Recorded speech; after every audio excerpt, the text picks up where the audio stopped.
নমস্কার কৃষ্ণপ্রেমী গুণী শ্রোতাজনেরা শ্রী জগন্নাথ দেবের রথযাত্রার মূল রহস্য হল বৃন্দাবনের অর্থাৎ ব্রজের গোপীগণ এবং সমস্ত গোপীগণের নায়িকা শ্রীমতী রাধা ঠাকুরানী।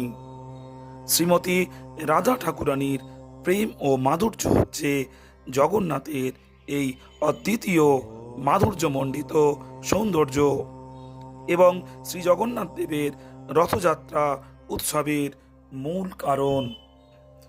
অনেক বছর অতিবাহিত হওয়ার সত্ত্বেও যখন শ্রীকৃষ্ণ বৃন্দাবনে এলেন না, তখন শ্রীমতী রাধারানী সহ সমস্ত ব্রজ গোপিকাগণেরা কৃষ্ণকে আনার জন্য কুরুক্ষেত্রে এলেন।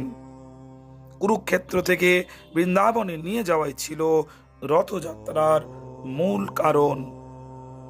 আবার যদিও ভগবান শ্রীকৃষ্ণ রুক্মিণী, সত্যভামা আদি সহস্র লক্ষ্মীগণের সেবা ঐশ্বর্যে বিলাস করছেন, কিন্তু তার হৃদয় ব্রজগোপিকা এবং বিশেষ করে শ্রীমতী রাধা ঠাকুরানীর বিরহ সহ্য না করতে পেয়ে বৃন্দাবনেশ্বর শ্রী জগন্নাথ আমাদের পরমেশ্বরী, পরম করুণাময়ী এবং বৃন্দাবনেশ্বরী রাধা ঠাকুরানীর সাথে তীব্র মিলনের কারণ এই রথযাত্রা। গুণী শ্রোতাজনেরা,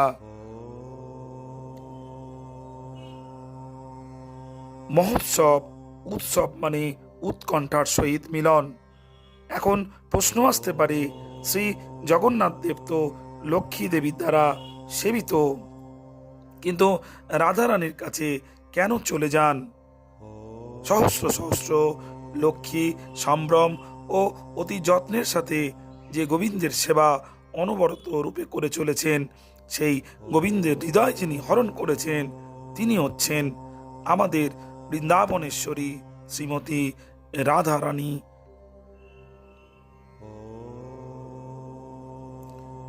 গুণী শ্রোতাজনেরা,